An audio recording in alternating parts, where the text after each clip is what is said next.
Aku masih ingat hari ketika dia menatapku dengan mata yang penuh air, lalu berkata pelan, "Aku mencintaimu, Bayu, tapi aku tak bisa meninggalkan imanku." Saat itu, dunia seolah berhenti, dan aku tahu, cinta kami baru saja diuji oleh sesuatu yang lebih besar dari jarak.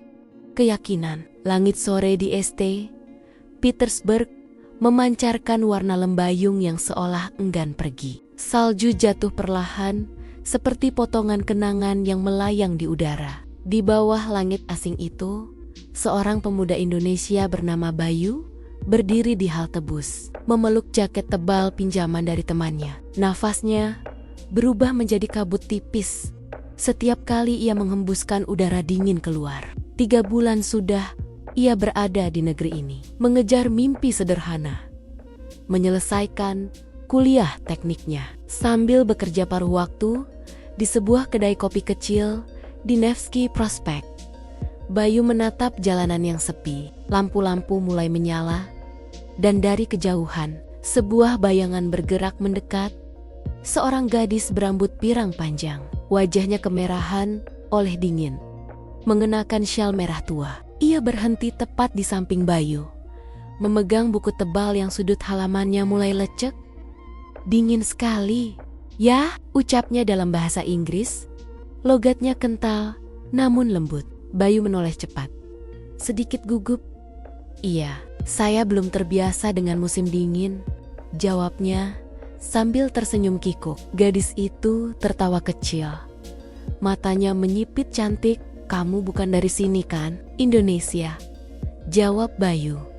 "Oh, negara tropis, tidak ada salju di sana ya?" katanya sambil tertawa kecil. Bayu mengangguk. "Paling banter, hujan deras, dan petir. Tapi dinginnya nggak pernah begini." Entah kenapa, percakapan ringan itu terasa hangat. Ada sesuatu pada suaranya yang membuat Bayu lupa kalau jemarinya nyaris beku. "Namaku Anastasia, tapi panggil saja Anya," katanya sambil mengulurkan tangan. "Bayu," balasnya cepat, menjabat tangan itu dengan sedikit kaku. Dan di bawah langit senja bersalju itu, 2 dunia yang berbeda bersentuhan untuk pertama kalinya.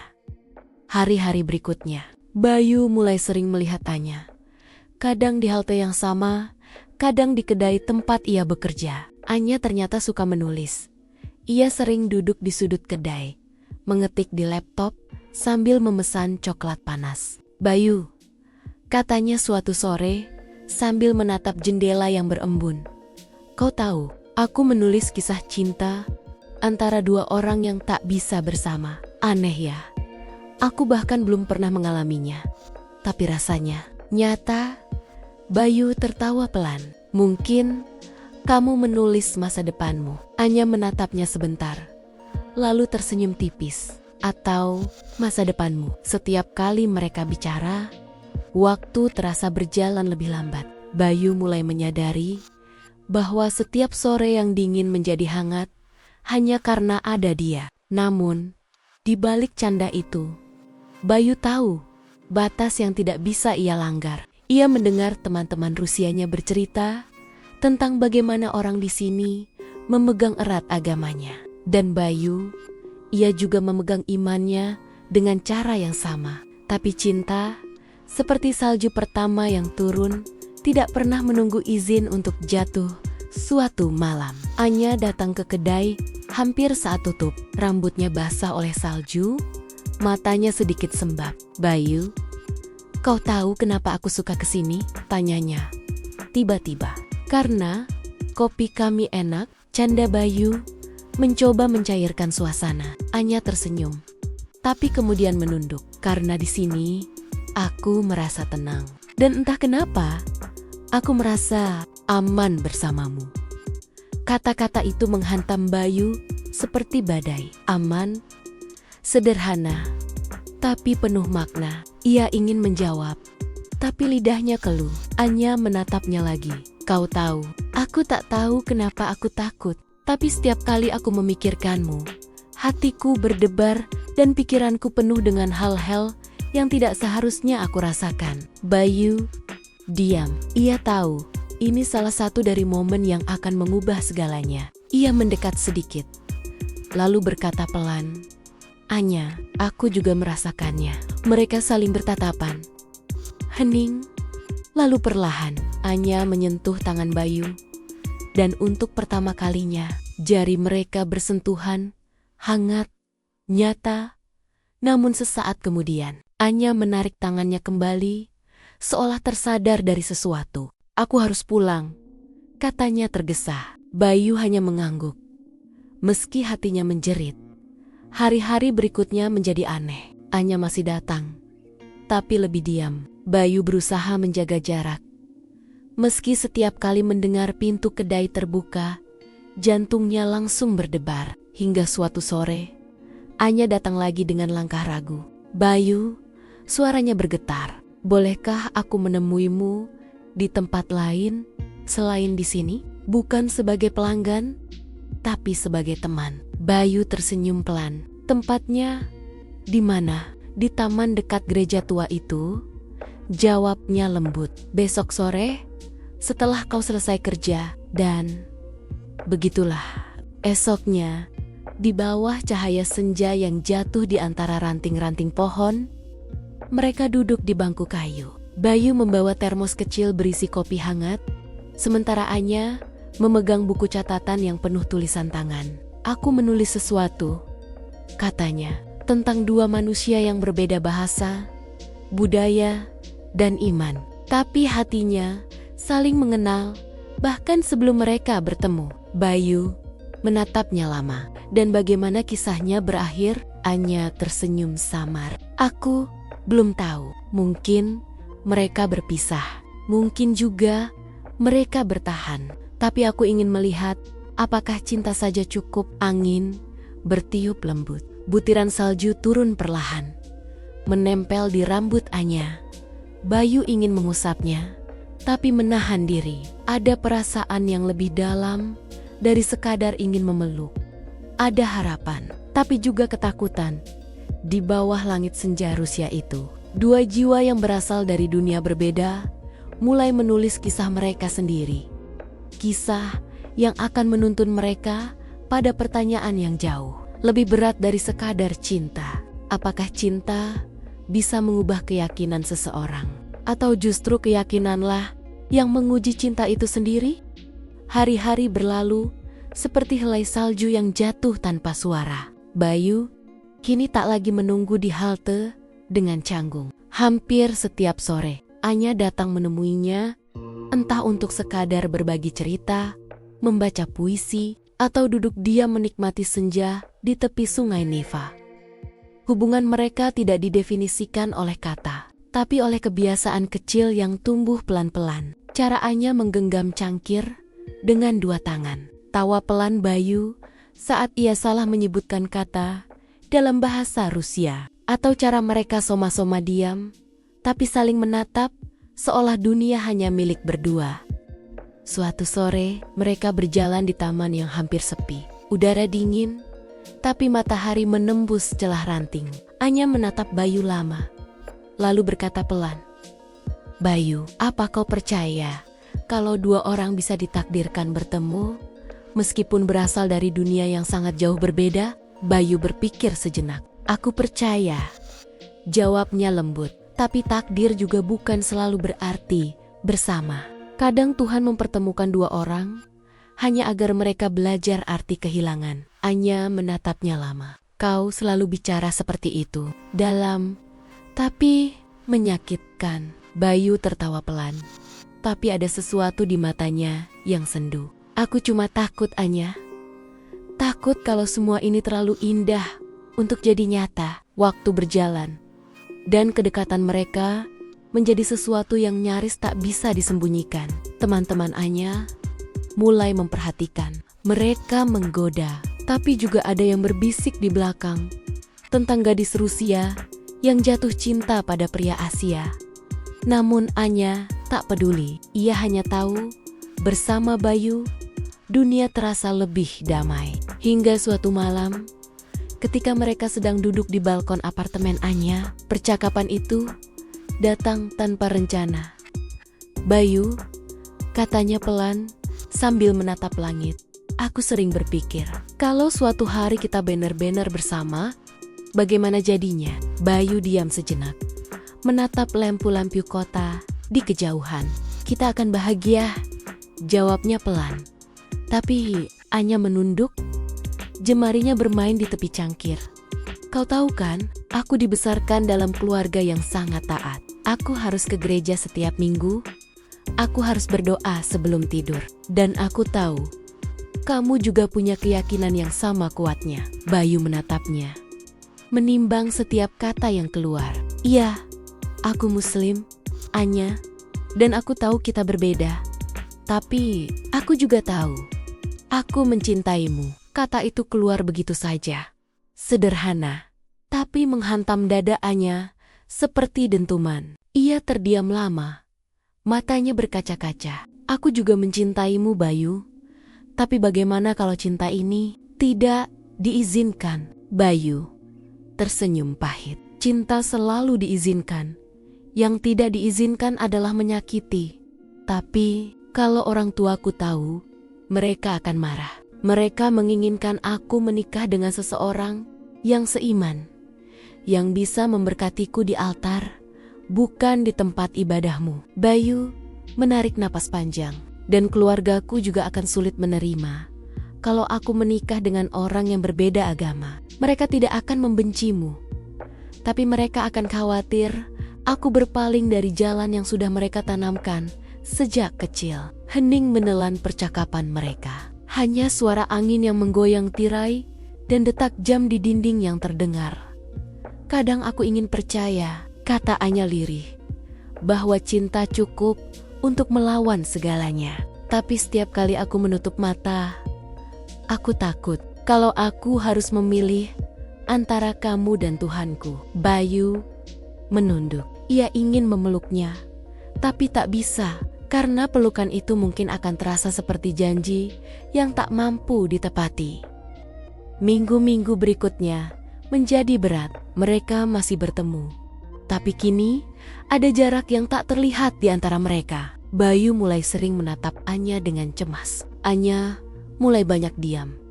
Di kampus, Anya mulai absen dari beberapa kelas. Ia terlihat lelah. Pikirannya entah di mana. Sementara Bayu di sela kerja dan kuliah, sering memandangi ponselnya, menunggu pesan yang tidak datang. Sampai suatu malam, Anya mengirim pesan singkat. Bisakah kita bertemu di katedral malam ini? Aku ingin bicara. Bayu datang tanpa pikir panjang. Di depan katedral tua itu, salju turun pelan. Anya berdiri di tangga batu, mengenakan mantel abu-abu, wajahnya pucat diterpa cahaya lampu. Bayu, suaranya bergetar. Aku baru bicara dengan ibuku. Bayu menatapnya penuh tanya. Tentang apa? Tentangmu. Hening. Dunia seakan berhenti berputar.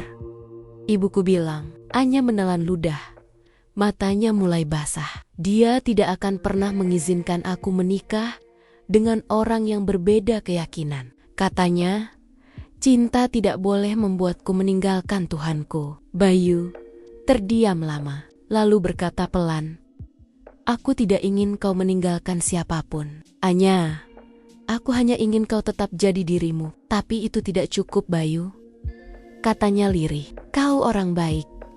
Tapi ibuku bilang, kebaikan tanpa iman yang sama akan membuat rumah tangga hancur. Dan aku, Anya tak melanjutkan. Air matanya jatuh. Bayu hanya bisa berdiri diam, menatap gadis yang ia cintai itu menangis, karena hal yang tak bisa mereka ubah. Aku tidak menyalahkan ibumu, kata Bayu. Akhirnya, setiap orang ingin yang terbaik untuk anaknya. Tapi, bagaimana dengan kita? Anya menggigit bibirnya. Aku tidak tahu. Aku hanya tahu aku mencintaimu, tapi aku juga mencintai Tuhanku. Dan aku takut kalau aku terus bersamamu, aku akan kehilangan keduanya. Malam itu, mereka tidak berpisah dengan kata, hanya tatapan panjang, hening, dan langkah yang menjauh perlahan. Setelah malam itu, Anya mulai jarang datang ke kedai. Bayu mencoba menatap setiap wajah pelanggan yang masuk. Berharap salah satunya adalah Anya. Tapi yang datang hanya bayangan dan kenangan. Ia mulai menulis di buku catatannya sendiri, menyalin rasa sakitnya dalam bentuk kata, cinta bukan soal siapa yang rela berubah, tapi siapa yang sanggup bertahan meski tahu akhirnya mungkin luka. Beberapa hari kemudian, di tepi sungai yang membeku, mereka bertemu lagi tanpa rencana. Anya datang bersama sekelompok teman.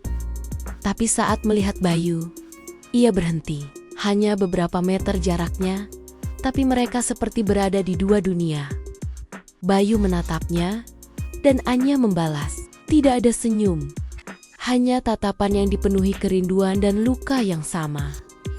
Anya akhirnya melangkah mendekat. Aku mencoba melupakanmu, katanya pelan.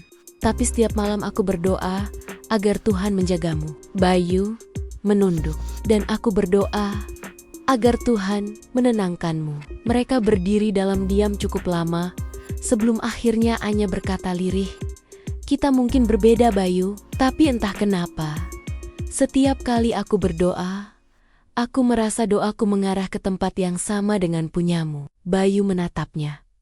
Matanya berkaca. Mungkin karena Tuhan kita sama. Hanya jalan yang kita tempuh berbeda. Anya tersenyum lemah. Aku ingin percaya itu. Salju kembali turun, menutupi jejak langkah mereka. Dan di antara dinginnya malam Rusia, dua hati yang sama-sama mencintai, tapi tak bisa bersatu, mulai memahami kenyataan paling pahit dalam cinta lintas dunia. Kadang bukan jarak atau waktu yang memisahkan, tapi keyakinan yang tak bisa disatukan. Namun bahkan setelah mereka berpisah malam itu, Bayu tahu cinta itu belum mati. Ia hanya beristirahat di antara doa-doa yang tak pernah berhenti diucapkan, dalam bahasa yang berbeda kepada Tuhan yang sama. Musim semi akhirnya datang ke St. Petersburg. Salju perlahan mencair, meninggalkan jalanan basah dan aroma tanah yang baru bangun dari tidur panjang. Bagi banyak orang, ini adalah musim harapan. Tapi bagi Bayu, musim semi terasa seperti pengingat bahwa sesuatu yang indah bisa hilang tanpa peringatan. Sudah 3 minggu sejak malam di depan katedral itu, malam ketika kata kita berubah menjadi aku dan kamu. Sejak saat itu, Anya tak lagi datang ke kedai kopi, tak lagi membalas pesan, tak lagi muncul di halte yang sama. Namun setiap sore, Bayu masih berjalan ke tempat itu, hanya untuk menatap kursi yang dulu mereka duduki bersama. Sampai suatu sore, saat langit mulai berubah warna, Anya datang. Rambutnya terurai ditiup angin. Wajahnya lebih pucat dari biasanya. Bayu terpaku. Dunia berhenti sejenak. Anya, Bayu, suaranya pelan, nyaris tenggelam di antara suara burung-burung yang pulang. Aku tidak tahan lagi berpura-pura. Bayu mendekat, tapi Anya mundur setengah langkah. Aku mencoba menjauh karena aku pikir itu yang benar, katanya lirih. Tapi setiap kali aku berdoa, aku malah memikirkanmu. Setiap kali aku berusaha melupakan, hatiku justru mencari. Bayu menatapnya. Suara hatinya bergetar. Lalu kenapa kau menjauh? Karena aku takut, jawabnya cepat. Aku takut pada ibuku, pada pandangan orang-orang, pada diriku sendiri. Aku tahu aku mencintaimu, tapi aku juga tahu cinta ini akan membuatku berhadapan dengan semua yang selama ini aku yakini. Bayu terdiam lama sebelum akhirnya berkata, aku tidak ingin membuatmu berperang dengan keyakinanmu, Anya. Tapi aku juga tak bisa berpura-pura tidak mencintaimu. Mereka berdiri dalam jarak yang aneh. Terlalu jauh untuk berpelukan, terlalu dekat untuk pura-pura tidak saling peduli. Hari demi hari, mereka mulai bertemu lagi diam-diam. Tidak di kedai, tidak di tempat ramai, melainkan di taman sunyi, di tepi sungai, di bangku kayu yang menjadi saksi bisu cinta mereka yang tak bisa diumumkan. Anya membawa roti dan teh hangat. Bayu membawa gitar kecilnya. Kadang mereka hanya duduk, kadang berbicara, kadang saling diam, tapi saling memahami. Namun setiap pertemuan membawa rasa bersalah yang semakin besar. Anya sering pulang dengan mata sembab. Ibunya mulai curiga. Ia mencoba berbohong, tapi hatinya lelah. Sementara Bayu mulai menerima pesan dari ibunya di Indonesia. Pesan yang terasa seperti bisikan realitas yang tak bisa dihindari. "Nak, kapan kau pulang? Kami dengar kau dekat dengan gadis Rusia itu. Hati-hati. Ya, jangan sampai imanmu goyah hanya karena cinta." Bayu membaca pesan itu berulang-ulang, lalu menatap jendela kamarnya yang dipenuhi embun.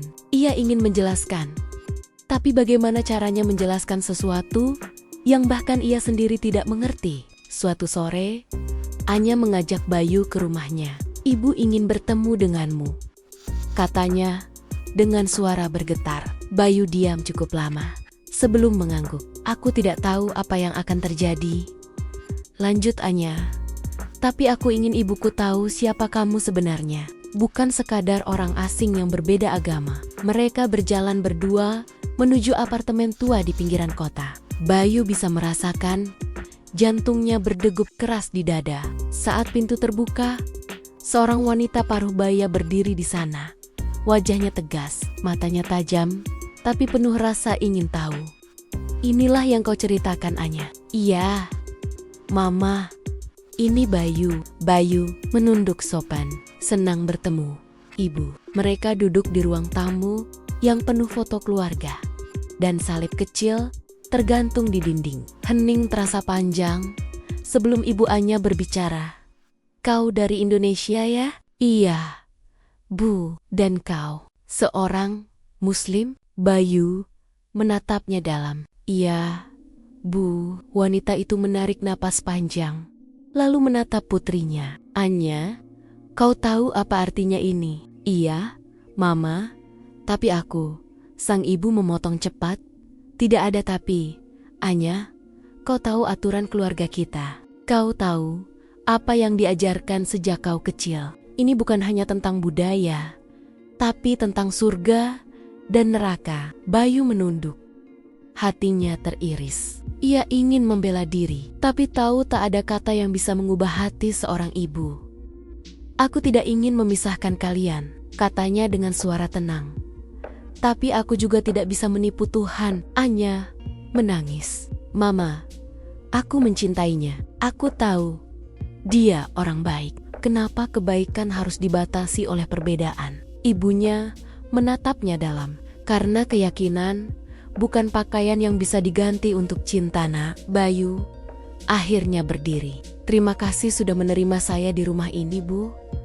Saya tidak ingin membuat Anya memilih antara cinta dan keluarganya." Ia menatap Anya lembut. "Aku akan pergi dulu." Namun sebelum ia sempat melangkah keluar, suara Anya menahannya. "Tidak, Bayu, jangan pergi." Tapi ibunya berdiri, memeluk Anya dari belakang. "Biarkan dia pergi, Nak.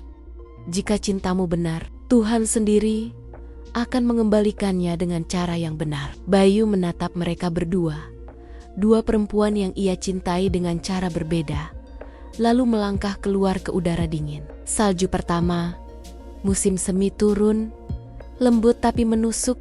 Malam itu, Bayu duduk di kamarnya, memandangi gitar kecil di tangannya. Ia memetik nada pelan, mencoba menulis lagu tentang cinta yang tak bisa bersatu. Liriknya sederhana, tapi setiap katanya berdarah. "Aku mencintaimu tanpa harap dimiliki, seperti langit mencintai bumi, terpisah tapi saling melengkapi." Air matanya jatuh. Diam-diam, ia bukan lelaki yang mudah menangis, tapi malam itu ia menyerah pada perasaan yang tak bisa dilawan. Sementara di rumahnya, Anya berlutut di depan tempat tidurnya, berdoa dengan suara bergetar. "Tuhan, aku tahu Engkau tidak salah mempertemukan kami. Tapi kenapa rasanya seperti aku harus memilih antara Engkau dan dia? Aku tidak ingin meninggalkanmu, tapi aku juga tidak ingin kehilangan dia." Hening menjawab doanya, tapi dalam hatinya ia merasa entah bagaimana Tuhan sedang mendengarkan. Beberapa hari berlalu. Anya tidak bisa tidur. Ia menulis surat panjang, lalu memasukkannya ke dalam amplop putih. Keesokan harinya, ia datang ke kedai kopi Bayu. Bayu menatapnya.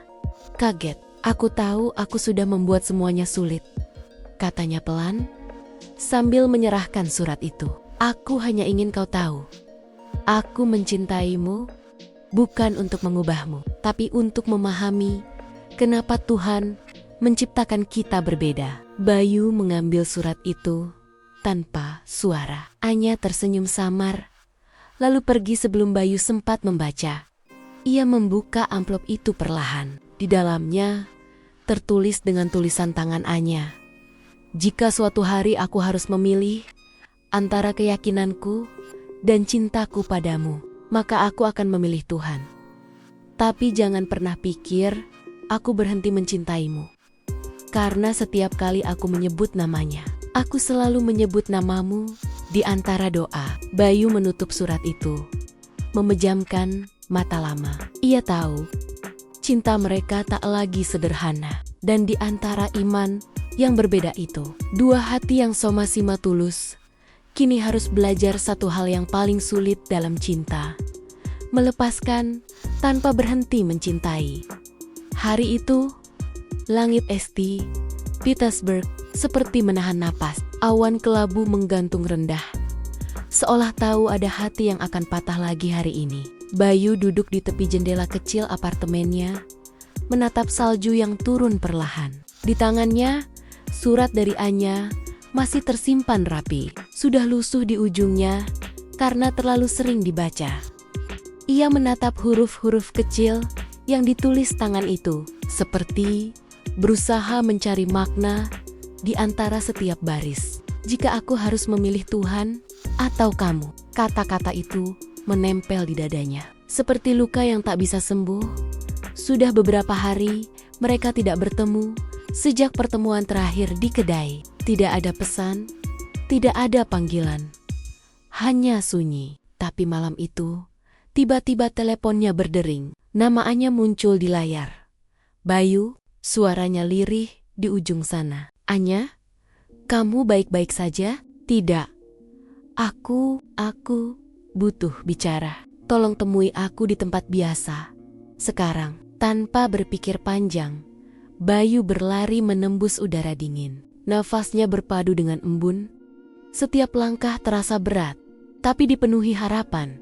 Ketika sampai di taman kecil tepi sungai itu, Anya sudah duduk di bangku kayu, mengenakan mantel coklat panjang dan syal abu-abu yang dulu pernah Bayu belikan. Wajahnya pucat, matanya sembab.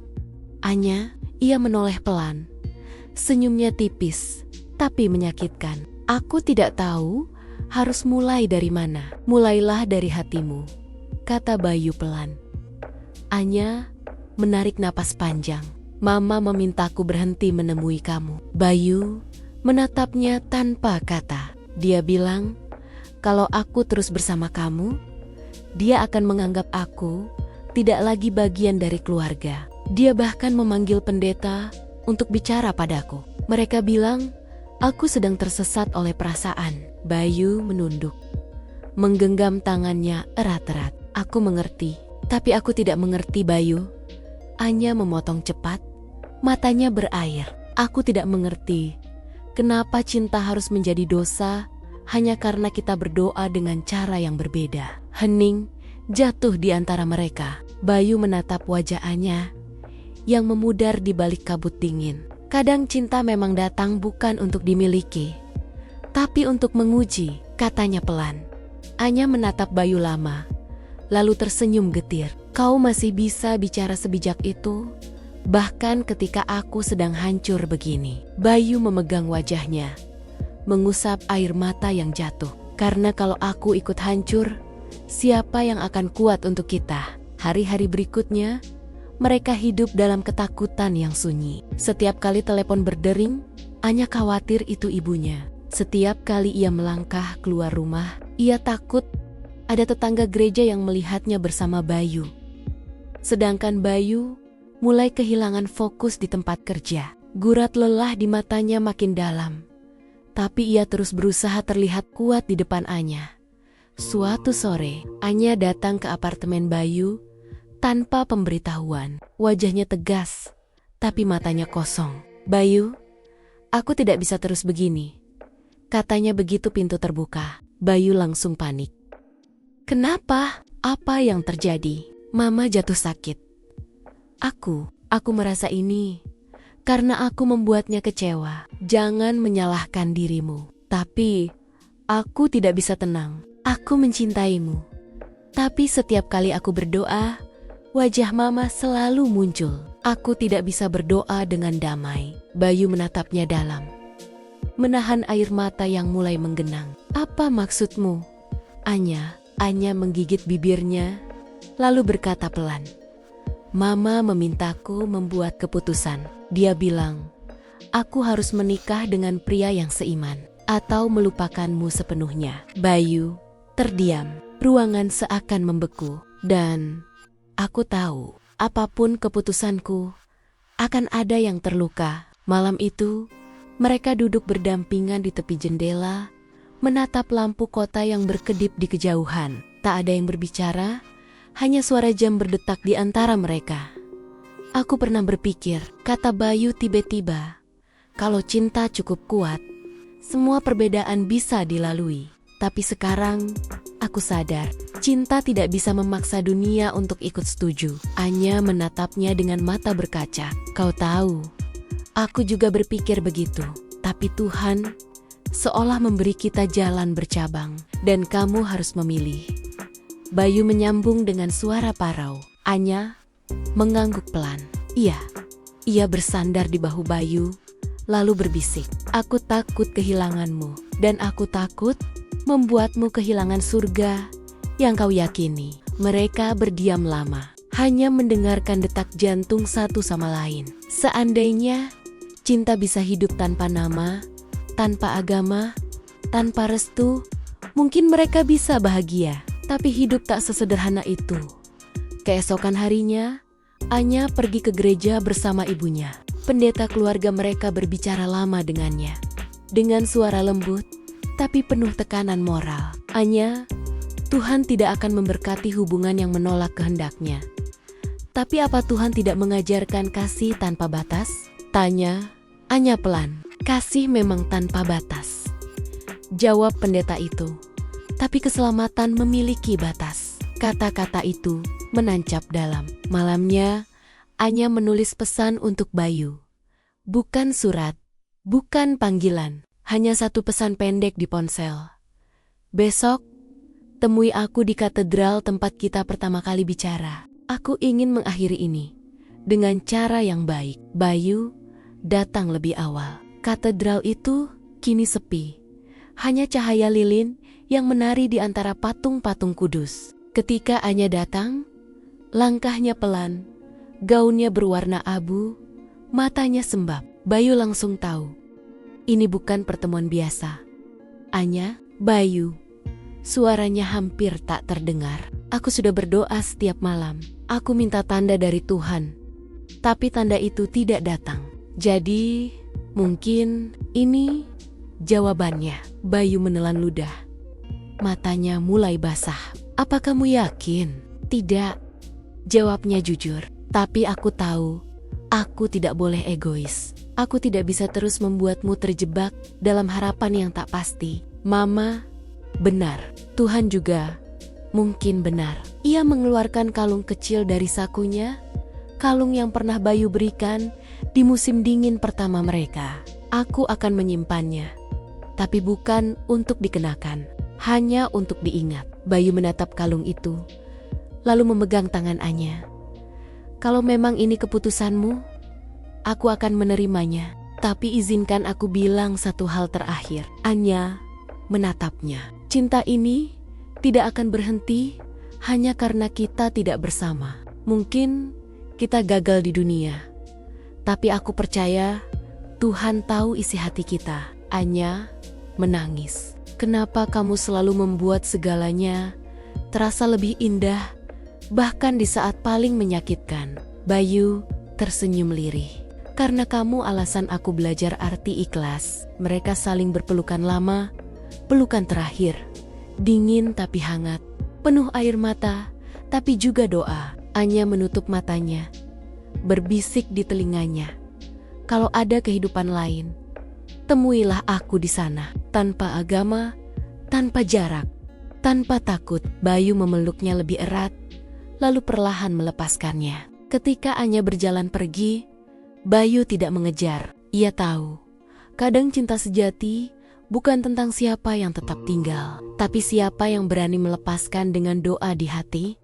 Salju turun pelan di luar katedral. Bayu berdiri di sana lama, menatap pintu yang baru saja menelan cinta hidupnya. Ia menunduk, memejamkan mata, lalu berbisik, "Ya Tuhan, aku tidak menyesal mencintainya. Aku hanya menyesal tidak bisa membawanya bersamaku menuju surga yang sama."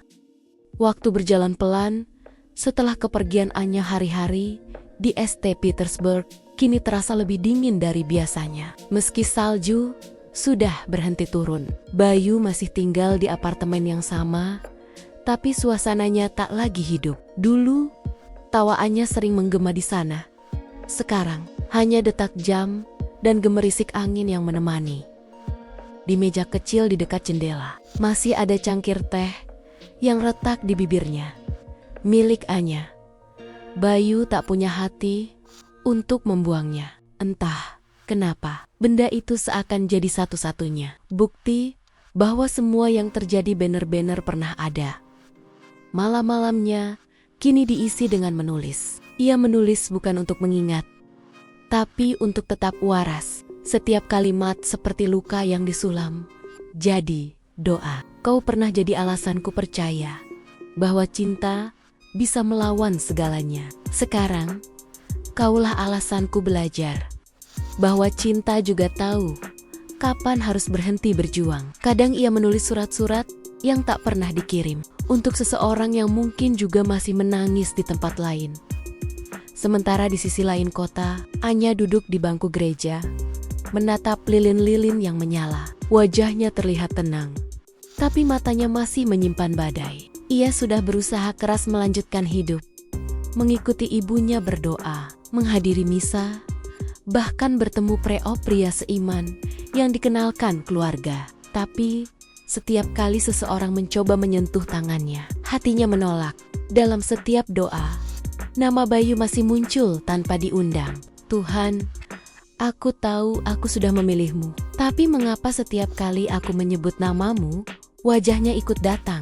Ia tahu cinta itu salah di mata banyak orang, tapi bagaimana mungkin sesuatu yang membuatnya lebih sabar, lebih penyayang, dan lebih memahami makna iman dianggap dosa. Anya mulai menulis juga, seperti Bayu. Hanya saja tulisan-tulisannya berbentuk doa. Semoga dia baik-baik saja di sana. Semoga dia menemukan kedamaian, bahkan jika bukan bersamaku. Bulan demi bulan berlalu. Bayu akhirnya memutuskan untuk kembali ke Indonesia. Ia tahu, terlalu lama tinggal di kota itu hanya akan membuatnya terjebak dalam kenangan. Malam sebelum keberangkatan, ia berjalan sendirian ke tepi sungai Neva, tempat pertama kali mereka bicara tentang mimpi dan perbedaan. Ia menatap air yang berkilau di bawah lampu-lampu jalan, lalu berkata pelan, seolah Anya masih ada di sampingnya, "Aku tidak menyesal pernah mencintaimu. Kalau cinta ini harus menyakitkan, biarlah, karena aku tahu Tuhan pun sedang mengajariku lewat dirimu." Ia menunduk, melepaskan kalung kayu kecil pemberian Anya ke sungai itu. Kalung itu tenggelam perlahan bersama semua harapan yang pernah ia genggam di Rusia. Anya berdiri di balkon apartemennya, memandangi langit malam. Bulan malam itu sama seperti malam pertama mereka bertemu. Ia tak tahu bahwa di saat yang sama, Bayu sedang terbang melintasi langit menuju tanah kelahirannya. Tapi entah bagaimana, hatinya merasa sesuatu sedang berpindah. Bukan pergi, tapi berubah bentuk. Malam itu ia bermimpi. Dalam mimpinya, ia melihat Bayu duduk di bawah pohon besar di tengah padang hijau. Bayu tersenyum padanya, tanpa berkata apa-apa. Hanya tatapan lembut yang membuat hatinya damai. Ketika ia terbangun, air matanya menetes. Tapi kali ini bukan karena sedih, melainkan karena lega. Dia sudah pulang, bisiknya pelan. Dan mungkin Tuhan sedang memulihkan kami dengan caranya. Di Indonesia, Bayu memulai hidup baru. Ia bekerja di sebuah sekolah kecil di pinggiran kota, mengajar anak-anak tentang musik dan bahasa. Kadang, ketika ia melihat senyum polos murid-muridnya, hatinya tenang. Mungkin, pikirnya, cinta yang tulus memang tidak pernah benar-benar hilang. Hanya berpindah bentuk menjadi kebaikan. Suatu hari, seorang murid kecil bertanya polos padanya, "Pak, kenapa lagu-lagu Bapak sedih semua?" Bayu tersenyum. "Karena dulu Bapak pernah jatuh cinta sama seseorang yang jauh sekali." Anak itu bertanya lagi, "Sekarang orangnya di mana?" Bayu menatap langit lewat jendela kelas. Mungkin dia sedang berdoa untuk hal yang sama dengan yang Bapak doakan, supaya kami berdua bahagia. Sementara itu di Rusia, musim panas tiba. Anya duduk di kafe yang dulu sering ia kunjungi bersama Bayu. Kini sendirian, tapi tak lagi terasa sepi. Pelayan yang mengenalnya tersenyum. "Kau masih suka teh dengan madu?" Anya mengangguk. "Iya, seperti dulu." Ia menatap kursi kosong di seberangnya dan tersenyum. "Aku tidak akan melupakanmu. Tapi aku juga tidak akan menahanmu di dalam hatiku terlalu lama. Cinta ini tidak bisa dipaksa, tapi juga tidak bisa hilang." Kemudian, ia membuka buku catatan kecilnya, menulis sesuatu di halaman terakhir. "Kita tidak kalah, Bayu. Kita hanya menyelesaikan cinta ini dengan cara yang paling berani, dengan berpisah." Beberapa bulan kemudian, takdir memainkan perannya dengan lembut. Sebuah festival budaya diadakan di Moskow. Sekolah tempat Bayu mengajar diundang untuk tampil. Dan tanpa rencana, Bayu ikut rombongan ke Rusia sebagai pendamping musik. Ia tidak berharap apapun. Ia hanya ingin mengenang kota yang pernah menumbuhkan cintanya. Hari pertunjukan tiba. Bayu memainkan gitar di panggung kecil, diiringi lagu ciptaannya sendiri. Lagu itu lembut, sendu, tapi penuh cahaya. "Aku mencintaimu di bawah langit yang sama." Meski doa kita terbang ke arah yang berbeda. Dan di antara kerumunan penonton, ada seorang perempuan berdiri terpaku. Rambut pirangnya kini lebih pendek, tapi mata itu masih sama. Anya, ia tak percaya. Air matanya jatuh begitu saja. Ketika lagu berakhir, Bayu menatap ke arah penonton dan mata mereka bertemu. Tidak ada kata, tidak ada lambaian, hanya tatapan yang bicara lebih jujur dari doa. Lalu Anya menangkupkan tangan, berdoa singkat dalam hati. "Terima kasih, Tuhan. Engkau tidak mempersatukan kami untuk dunia, tapi Engkau izinkan kami saling melihat lagi. Cukup untuk tahu bahwa kami baik-baik saja." Bayu tersenyum. Tidak ada keinginan untuk berlari. Tidak ada harapan untuk memiliki lagi. Hanya kedamaian. Cinta mereka telah berubah menjadi sesuatu yang lebih tinggi dari sekadar hubungan. Menjadi iman yang saling menghormati. Beberapa tahun kemudian, Bayu menulis buku kecil berjudul Cinta yang Tak Bisa Dipaksa. Ia menulis bukan untuk terkenal, tapi untuk menyembuhkan dirinya sendiri.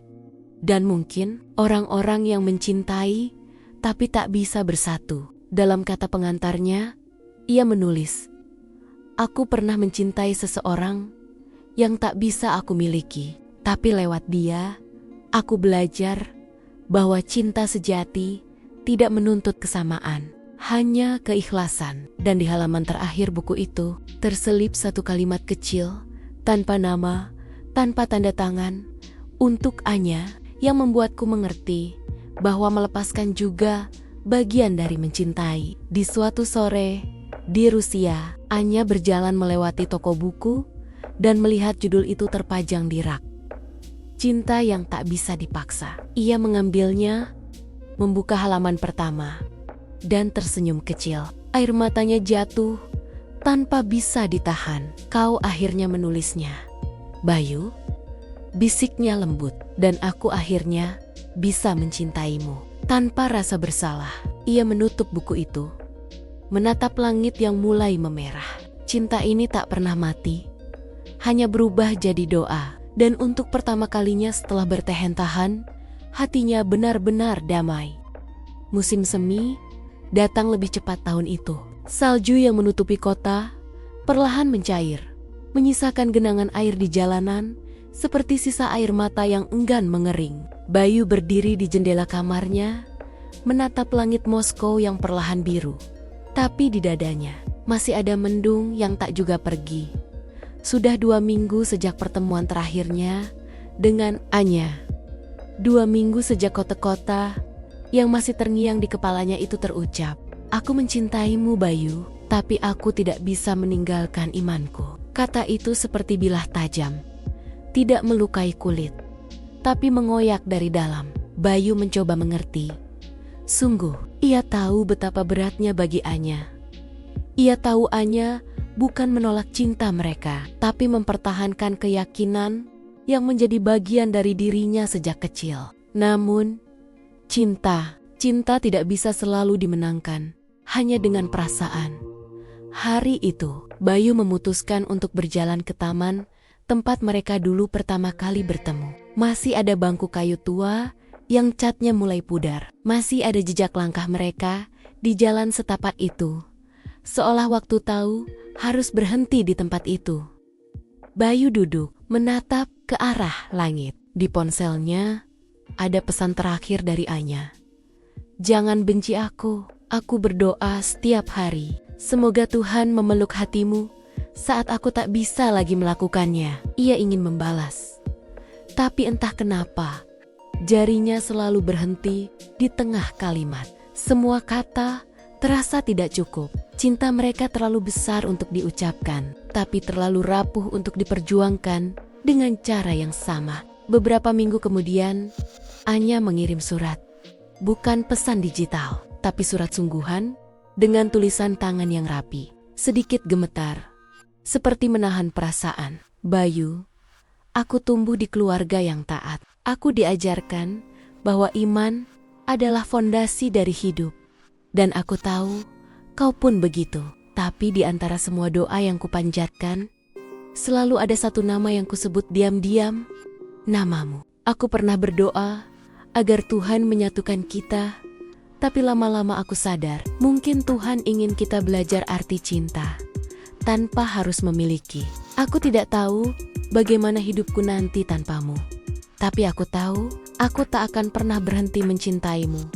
Dari jauh, dari diam, dari dalam doa. Bayu membaca surat itu berkali-kali, sampai tintanya mulai memudar karena air matanya sendiri. Ia tahu, di balik jarak dan keyakinan, ada cinta yang masih hidup. Tapi bukan cinta yang bisa disatukan di pelaminan.